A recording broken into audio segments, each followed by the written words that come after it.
story from Food Dive.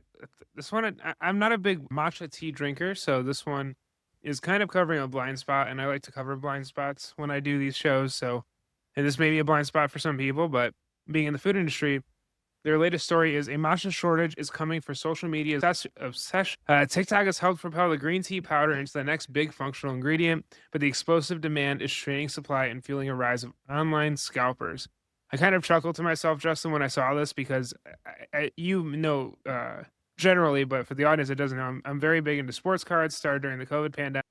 There was this issue during the pandemic where these scalpers would go to like Targets and whatnot, and they would buy up all the boxes of sports cards, and so I would have to meet them in like a Walmart parking lot, like a drug deal, just to get a box of sports cards to rip open. It was crazy. And so now, like a store like Target, they had a big headline. They basically you can't buy more than 2 boxes now, and so the industry's kind of reset in that way. And so Wow. the reason I bring that up is it's kind of the same thing with matcha right now.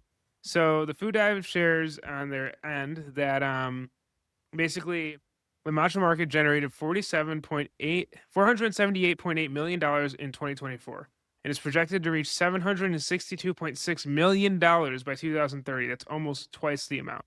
And that's almost $1 billion. Like Yeah, that's yeah. $1 billion industry almost. What's even crazier is retail sales of the tea powder have increased 86% from 3 years ago, according to Nielsen. So the demand is so crazy that they have scalpers kind of entering the market, and so they're forcing tea sellers to put a cap on this. And what I found interesting is quote from this is Peter Gogi. He's the president of the USA Tea Council. Says quote many people don't realize is that matcha is only about 7% of total tea production in Japan. One of the reasons is that matcha processing is exacting and requires specific equipment and process. And so what's going on now is this popularity has led to a boom in wanting matcha. And basically the worry is that A, it's going to be scalped, and B, that you're just not going to find any good because the pricing is going to be too high or people have all bought it. So matcha is prepared from tencha, a shade-grown leaf that is highly susceptible to climate change. Record heat and drought in Japan are leading to smaller than expected harvests this year.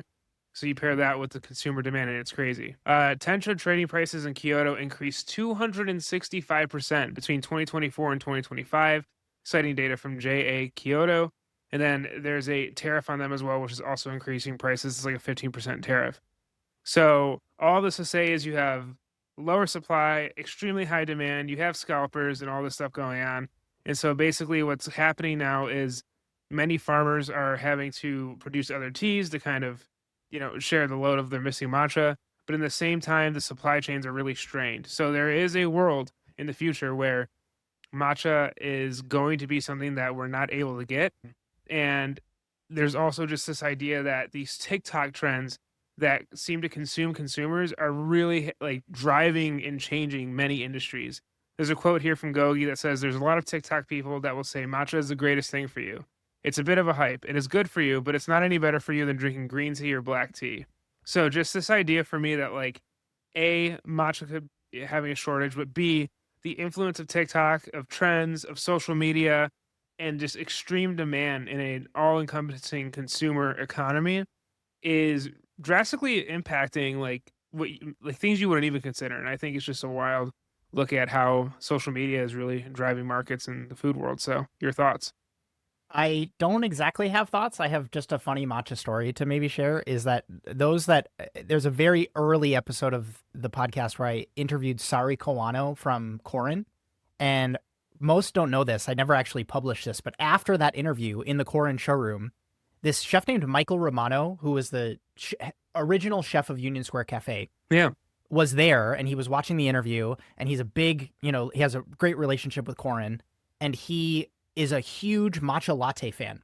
Mm. And Korin makes these like beautiful ceramic kind of like cup bowl situations that are designed for matcha lattes. And I filmed like this really cool, like segment of Michael Romano making a matcha latte and steaming the milk and mixing the matcha. And it was just like, it gave me this whole other appreciation for, and I think the other company that was there, the head of the company, I think it's called Kettle, Kettl, matcha. Yeah, Kettl.co is the website. This is not a sponsored thing. I just was like, that's the most matcha education I've ever gotten in like this very condensed amount of time. And this was before the pandemic, I'm almost positive. And so it's really cool that it went from this like very artisanally produced, like only, anti-coffee people or people who, like hipsters who love this stuff were onto it. And then again, to your point, the TikTok just kind of like totally blew it up. And there is like a quality difference that I think people sometimes like, we use matcha as this umbrella term, but there are these like nuances that you can go into from different producers in different areas. And that like Kettle makes it into this like bright green chocolate. It's fascinating the way that they make some of their stuff and the ceremonious preparation behind it.